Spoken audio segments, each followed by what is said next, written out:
और देहरादून से बड़ी खबर है। बीजेपी प्रदेश अध्यक्ष महेंद्र भट्ट का बयान, जल्द होगा मंत्रिमंडल का विस्तार, विधानसभा सत्र के बाद हो सकता है विस्तार। सीएम धामी की केंद्रीय नेतृत्व में चर्चा हुई है। तो देहरादून से बड़ी खबर है, बीजेपी प्रदेश अध्यक्ष महेंद्र भट्ट का बयान। उन्होंने कहा कि जल्द ही मंत्रिमंडल का विस्तार हो सकता है, विधानसभा सत्र के बाद मंत्रिमंडल का विस्तार किया जा सकता है। और सीएम धामी के नेतृत्व में चर्चा हुई है। केंद्रीय नेतृत्व से भी मुलाकात करने के लिए मुख्यमंत्री पुष्कर सिंह धामी पहुंचे थे। निश्चित रूप से मंत्रिमंडल का विस्तार अभी तक नहीं हो पाया है और पिछले दिनों माननीय मुख्यमंत्री जी नेतृत्व से मिले थे और मुझे विश्वास है कि नेतृत्व से कुछ हरी झंडी को प्राप्त हुई है। विधानसभा सत्र के बाद इसका कुछ सकारात्मक परिणाम हम सबको देखने को मिलेगा।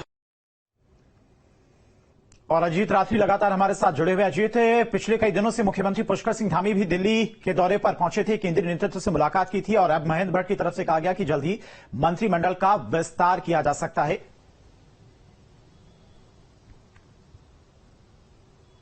देखिए, धामी 2.0 को तकरीबन 2.5 साल से ज्यादा समय हो गया है या 2.5 साल होने वाला होगा और सरकार का आधा कार्यकाल लगभग खत्म हो चुका है और आधा शेष है। तो जब से सरकार बनी है तब से भारतीय जनता पार्टी के विधायकों के भीतर इसी बात को लेकर कसमकस है कि उनका नंबर भी क्या कैबिनेट में आएगा, कैबिनेट रिसफलिंग के लिए या कैबिनेट का जो विस्तार होगा। अभी हमारी कैबिनेट में 4 पद खाली पड़े हुए हैं कैबिनेट के और एक छोटा प्रदेश है, मात्र 6 मंत्री इस समय यहाँ कार्यरत हैं, 4 मंत्री और बनाए जा सकते हैं। तो इसको लेकर के यहां पर एक बड़ी जद्दोजहद हो रही है विधायकों के भीतर। काफी एक वो रोज देखने को मिल रहा है कि उनको अवसर मिलना चाहिए, कैबिनेट बर्थ खाली है। तो इसी को लेकर के मुख्यमंत्री से भी पिछले दिनों विधायकों ने मुलाकात की थी। मुख्यमंत्री ने भी सेंट्रल लीडरशिप से बातचीत की है और फिर प्रदेश अध्यक्ष महेंद्र भट्ट भी कई बार कह चुके हैं। आज फिर उन्होंने कहा कि ये बहुत जल्द होगा, उनके मुख्यमंत्री से बातचीत हो गई है। और लेकिन ये कब होगा, हर बार यही स्थिति आती है कि बहुत जल्द होगा। आधा कार्यकाल सरकार का जा चुका है। तो जितने भी विधायक है वो इसी कसमकस में है कि उनका नंबर कैबिनेट में आना चाहिए और वो नहीं आ रहा। काफी सीनियर विधायक भी जो हैं, मदन कौशिक, बिशन सिंह चुफाल, भरत चौधरी, तो मतलब ऐसे भी विधायक हैं जो 4-4 बार के विधायक हैं, 5-5 बार के विधायक हैं, उनको भी मंत्रिमंडल में शामिल नहीं किया गया। एक पार्टी के भीतर जो रोष उठ रहा है उसको देखते हुए अब ये मरहम पट्टी की जरूरत पड़ने लगी है। नहीं तो आने वाले विधानसभा चुनाव में कार्यकर्ताओं की नाराजगी या विधायकों की नाराजगी का सामना भी सरकार और संगठन को करना पड़ सकता है। जी अजीत, किन किन नामों को लेकर वैसे चर्चा चल रही कि ये लोग मंत्रिमंडल में शामिल किए जा सकते हैं?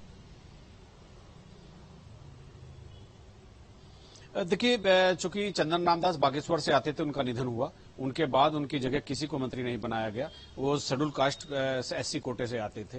तो कुमाऊं से मंत्री वैसे भी 2 हैं इस समय, रेखा आर्य है और सौरभ बहुगुणा है। वैसे तो मुख्यमंत्री कुमाऊं से आते हैं, तो जहां से मुख्यमंत्री आते हैं तो वहां अगर 1 आध मंत्री कम भी है तो चल जाता है, लेकिन 2 मंत्री बहुत कम है और 4 मंत्री यहाँ गढ़वाल से हैं।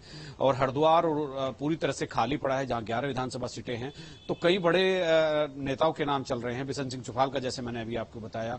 इसके अलावा मदन कौशिक का भी नाम है। इसके अलावा भरत चौधरी रुद्रप्रयाग से, उनका भी नाम है। आदेश चौहान जो BHEL से दूसरी बार के विधायक है, उनका भी नाम है, जो हरिद्वार से। तो कई ऐसे विधायक हैं जिनका नाम चल रहा है। प्रदीप बत्रा भी चाहते हैं कि रुड़की से विधायक है कि उनको मंत्री बनाया जाए। इसके अलावा बहुत सारे ऐसे नाम हैं। अरविंद पांडे हैं जो पूर्व कैबिनेट मंत्री हैं, गदरपुर से आते हैं, वो भी इस जद्दोजहद में है कि उनका भी नंबर इस बार लग सकता है। ऐसे तमाम विधायक हैं। और चूंकि टिहरी से एक विधायक है सुबोध उनियाल, तो उनके एक मंत्री हैं, एक और कोई वहां से मंत्री लिया जा सकता है। उत्तरकाशी इस समय खाली पड़ा है और इस समय चमोली बिल्कुल पूरी तरह से खाली पड़ा है, पूरा जिला। हरिद्वार पूरी तरह से खाली है। तो ये एक इस तरह क्षेत्रीय संतुलन बनाने के लिए कई तरह के नामों पर चर्चा हो रही है। जी ठीक है जीत, बहुत बहुत शुक्रिया आपका तमाम सारी जानकारी के लिए। और चलिए बढ़ते हैं आगे। देहरादून से बड़ी खबर, निकाय चुनाव पर बोले शहरी विकास मंत्री प्रेमचंद अग्रवाल। अक्टूबर